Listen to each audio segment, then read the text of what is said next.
Hello dear student, I am Rajiv Saxena, Associate Professor, Smriti College of Pharmaceutical Education, Indore. In today's video lecture, we'll discuss about various indirect methods which are adopted for the quantitative estimation of the bacterial growth.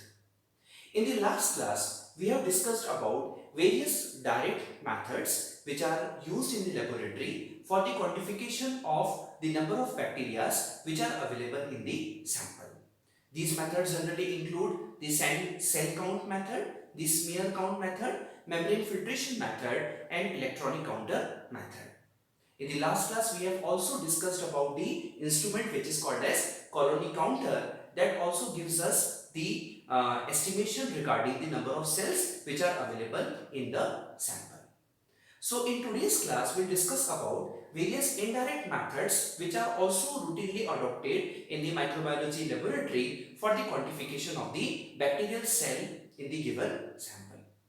So these methods, there are so many methods which comes under the category of the indirect method, but here basically we are dealing with the most common methods which are routinely followed in the microbiology laboratory. These methods are, number one is Terminometric method, number two is a dry weight measurement method, and number three is a determination of the total volume method. So one by one we'll discuss all the three methods. Now the first method is a Terminometric method. Now the principle of Terminometric method is very simple. Now we have to understand this in such a way. For example, initially you have a nutrient broth, means the culture which is not having the culture media which is not having the solidifying agent as an agar. So it is basically available in the form of the liquid media. And suppose if in the first day, for example, if I am adding some of the bacterial cell, then what will happen if we calculate the turbidity of that solution, then definitely the turbidity of the solution will be very less. Now, if I am keeping this test tube in an incubator at 37 degree centigrade temperature, and after 24 or after 36 hours, if I am observing the test tube, then what we will see that the turbidity of the solution will be increased. So why the turbidity of the solution is actually increasing? It is because of increase in the number of the cell, because in the culture media we have put all the nutrient, all the essential ingredients, all the environmental favorable conditions are already provided. So because of this condition, because of the nutrition, the cell will multiply, the growth of the cell will be observed. And because of the increase in the number of the cell, because of the growth of the cell, the turbidity of the solution will be increased. So here we can correlate that the turbidity of the solution is directly proportional to the number of the cell. More will be the number of the cell, more will be the turbidity of the solution. So in order to perform the Terminometric method in the laboratory, the protocol is very easy. First of all, we need some standard dilution of the culture. Means these are the dilutions in which we know that these number of cells are available and these number of cells are giving this much amount of the turbidity. So as you can see in this figure, in the first test tube the number of cells are less, in the second test tube the number of cells are more, and as we are going further the number of cells are getting increased. So what we can assess from this arrangement, like in the first test tube, definitely the turbidity of the solution will be very less because the number of cells are very less. Say for example, number of cells are 10. In the second test tube, we can find out the number of cells is now increased. Say for example, it is 20. So definitely the turbidity of the test tube number 2 will be more. And this phenomenon will be carried out in the last test tube. And since these are the standard sample in which we know what is exactly the concentration, what is exactly the number of the cell, and we have an idea that these number of the cells are giving this much of the turbidity. So by utilizing the concept that we'll prepare a standard graph or the calibration curve between the number of cells and the turbidity. Now turbidity can be easily measured by using instruments like a spectrophotometer. As you can see in this diagram, if I, for example, if I am putting the solution in a spectrophotometer, it will gives you about relation about the transmittance, because more will be turbidity, then definitely less will be the transmittance. Less will be the turbidity and more will be the transmittance. So by using the spectrophotometer also, we can calculate, we can get a correlationship between the transmittance and the turbidity. So at the end we are having the values of the turbidity of the standard solution and also the solution for which we have to go for the calculation of the number of the cell.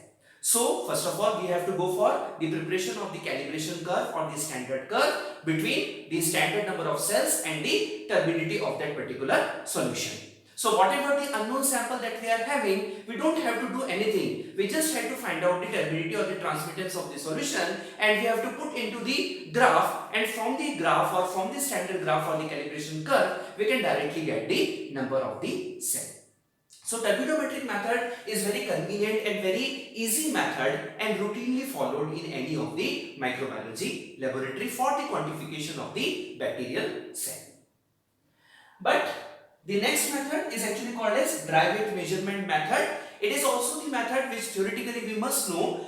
If we compare the terminometric method and the dry weight measurement method, then definitely we will find out that the terminometric method is more adopted in the laboratory. It is very famous and very convenient method as compared to that of the dry weight measurement method. Now principle wise you can say that it is somewhat similar to the dry weight measurement method, is somewhat similar to that of the terminometric method. What we have to do, again we have to go for the arrangement of various tubes and we must know what is the concentration or what is the number of cells are available in every tube. For example, as you can see in this diagram, initially the number of cells are less, but as you are moving further, the number of cells are increasing. So we must know that in the first tube, this much number of cells are available. For example, in the first tube, 100 cells are available. In the second tube, 200 are available. 300, 400 and 500 number of cells are available. So these are actually considered as your standard sample for the dry weight measurement. Then what we have to do, we have to go for drying of this sample, and once we get dry the sample, we will calculate the dry weight of each of the tube. Means first we have to go for the drying of each of the tube and then we go for the calculation of the dry weight which is observed after the drying process.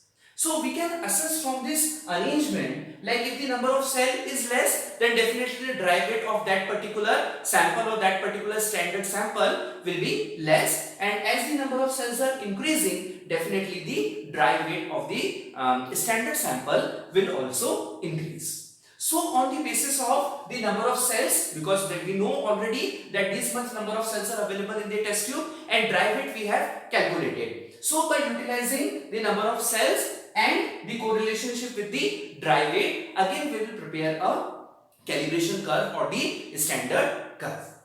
Okay, then what will happen if suppose you are having any sample of which you have to go for the calculation of the number of cells which are available in the sample, then what we have to do? Simply we have to go for drying of the sample, then calculation of the dry weight of the sample and putting the dry weight on y-axis, and just by extrapolating the graph we can directly assess the number of cells which are available in the test sample.